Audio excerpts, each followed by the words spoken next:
Halo, assalamualaikum warahmatullahi wabarakatuh. Jumpa lagi ya teman-teman ya dengan channel kita ya, Seni dan Teknologi. Apa kabar teman-teman? Semoga kita semua selalu dalam keadaan sehat walafiat ya, amin. Oke teman-teman ya, di video kali ini kita kedatangan HP iPhone 14 Pro Max ya teman-teman ya. Namun ini 14 Pro Max versi KW jauh ya teman-teman ya, atau HDC biasa disebutnya ya. Oke, seperti inilah tampilannya, bisa dilihat pada stiker belakangnya ya. Nah, ini untuk tipenya model 14 Pro Max ya teman-teman ya. Oke, jadi di video kali ini sebenarnya HP ini adalah HP-nya normal ya teman-teman ya. Namun katanya baterainya ini kembung, jadi di sini kita akan membuatkan atau merakitkan baterai untuk HP 14 Pro Max ini ya teman-teman. Oke, untuk cara membukanya seperti HP lama yang HP-HP dulu ya, zaman dulu ya, yaitu kayak misalnya Mito ya, Advent atau Evercost ya teman-teman. Oke, nah seperti ini tampilannya setelah dibuka. Jika mau memasang nomor atau memori ya, kartu memorinya, bisa dilihat di sini ada tampilan HD screen ya teman-teman ya, untuk mereknya ya. Oke, jadi HP ini sempat viral untuk beberapa bulan yang lalu di tahun 2023. HP ini dibanderol sekitar 700.000 kalau nggak salah ya, dengan internalnya itu 512 GB. Untuk RAM-nya sangat besar sekali, kisaran ada yang 8 atau 12 ya teman-teman. Oke, jadi di sini kita akan merakitkan baterai atau membuatkan baterainya teman-teman. Soalnya ini HP ini tidak ada jualannya untuk di sekitar sini ya, untuk baterai ini ya teman-teman ya. Oke, dan kebetulan baterainya HP ini sudah tidak ada dan tidak dibawakan ke sini ya teman-teman ya, saya sama pemiliknya ya. Jadi kita juga tidak tahu seperti apa contoh baterai aslinya ya. Bisa dilihat pada konektor baterai iPhone 14 Pro Max ini teman-teman. Jadi kita sebelum memasang itu harus memastikan dulu atau mengetahui dulu ya kutub positif dan negatifnya teman-teman ya. Soalnya kalau kita keliru masangnya positif dan negatifnya, nanti malah HP ini bisa konslet dan mati tentunya teman-teman ya. Oke, jadi sebelum kalian memasang itu harus pastikan dulu sebelah mana kutub positif dan negatifnya ya. Kalau tengah itu dia jalur BSI ya teman-teman ya. Oke, lalu kedua kita harus bisa menentukan dulu baterai itu yang penting masuk ya, yang penting rata atau presisi dengan casing. Ketinggiannya itu jangan terlalu tebal, kalau tebal nanti percuma ya, kalau ketebalan tuh nanti nggak bisa ditutup untuk back covernya teman-teman ya.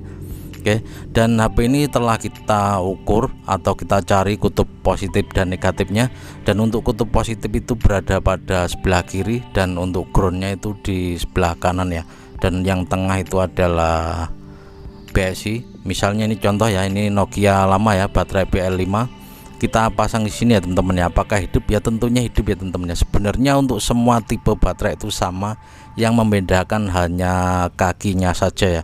Oke, kita coba menggunakan baterai Nokia ini ya, Nokia jadul, apakah dia bisa dicas atau bisa hidup ya. Kita tunggu dulu, kita tes saja ya, untuk mengetes saja nih teman-teman ya. Kita presisikan dulu, ini kayaknya casnya juga agak longgar ini. Oke, kita tunggu saja, kita coba saja teman-teman ya. Kita balik, kita presisikan ya, bisa dilihat ya. Untuk pakai baterai ini juga bisa BL5 ya, atau Nokia jadul ya, baterai Nokia jadul. Oke, nah ini bisa kita lihat di sini. Memang untuk di konektor casnya agak longgar, jadi harus nyelah ya teman-teman. Oke, intinya seperti ini. Sebenarnya semua baterai itu bisa kita gunakan ya teman-teman ya. Yang membedakan itu hanya kaki-kakinya atau konektornya teman-teman.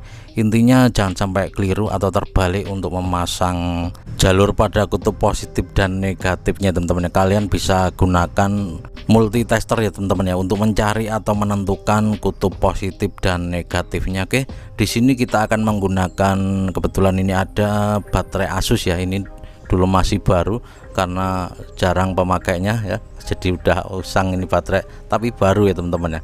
Dulu ada yang mau ganti, ternyata HP-nya mati. Oke, kebetulan di sini kita pas ya, mirip lah ya, dan tipisnya itu pas, jadi bisa kita pasang. Jadi pastikan sebelum mencari mAh yang besar itu, pastikan dulu baterainya itu tipis atau menyerupai dengan tulangnya ya, jangan sampai lebih tebal, soalnya nanti nggak bisa ditutup ya teman-teman ya kalau kita gunakan yang lebih tebal ya. Oke, dan kebetulan di baterai Asus ini pas ya, untuk ketebalannya itu pas. Jika kita menggunakan baterai yang lain, misalnya ini ya, ini Asus juga ya, kebetulan ini tebal, ini nggak akan bisa kita tutup jika kita sudah memasangnya atau merakitnya ya. Kalau ditutup itu percuma ya, dia akan jendol atau tutupnya itu akan ya nggak presisi ya teman-teman ya, intinya seperti itu.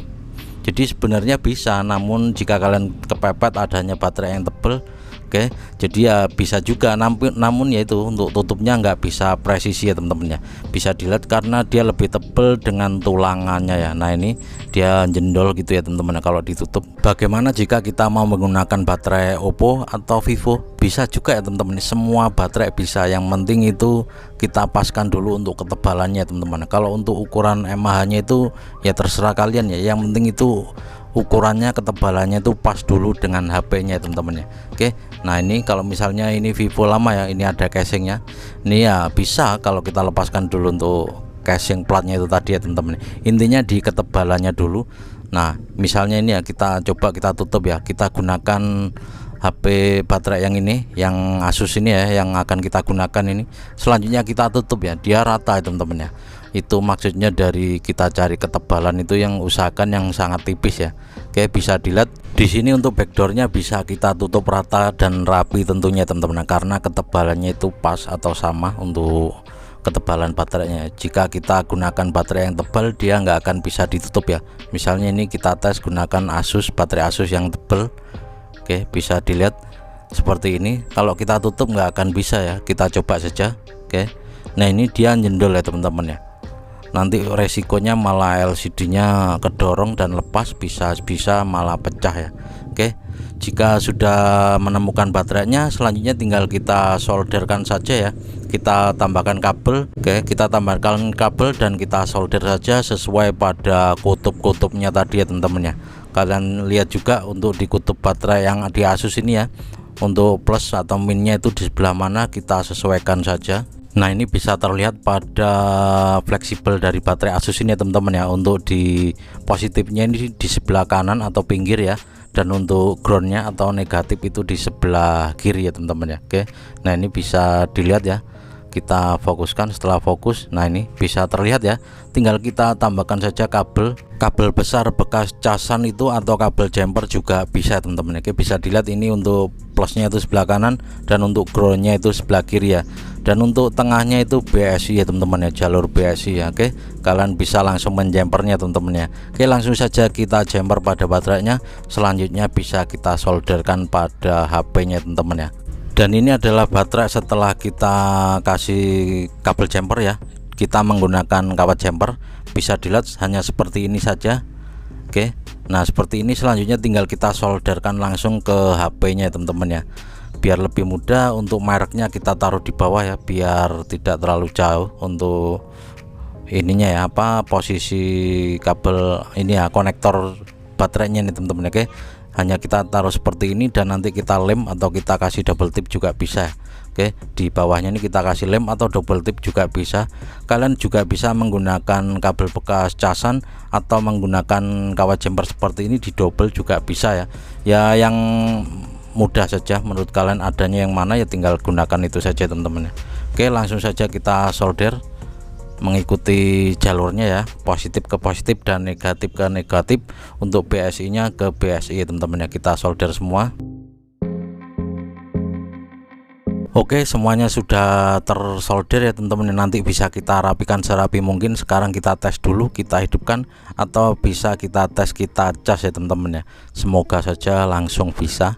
Untuk perapiannya saya yakin kalian lebih rapi. Nanti bisa kalian tutup menggunakan apa ya, solasi atau mungkin lem bakar ya. Bisa dilihat di sini sudah bisa dicas. Coba sekarang kita hidupkan ya teman-teman ya. Ini udah ngisi berapa persen? Nah ini ada 30% untuk isi baterainya. Oke, sekarang kita hidupkan dulu. Bismillahirrahmanirrahim. Ini agak susah ya, on off nya sangat kecil sekali. Oke, bisa dilihat sudah ada tampilan welcome. Untuk tampilan awal di HP iPhone 14 Pro Max ya teman-teman, iPhone KW jauh, kita tunggu saja. Oke, jadi seperti inilah teman-teman untuk cara merakit baterai untuk di tipe HP apa saja ya. Sama seperti ini untuk cara membuat baterainya ya. Untuk baterai apa aja juga bisa, yang penting intinya itu kalian cari untuk ketebalannya itu pastikan setipis mungkin hingga bisa dipasang dan ditutup dengan back covernya teman-teman ya. Untuk ukuran size-nya, untuk ukuran daya simpan baterai itu gampang, yang penting itu presisi dulu, ketebalannya pas ya.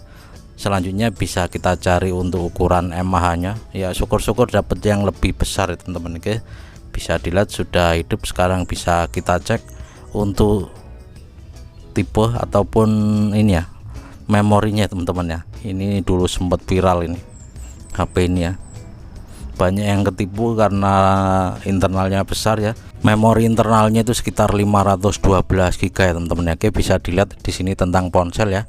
Nah, ini iPhone 14 Pro Max ya. Sebenarnya ini bukan iPhone ya teman-teman ya, tulisannya atau modelnya itu bisa kita lihat di sini ya, i14 Pro Max ya, bukan iPhone ya teman-teman ya.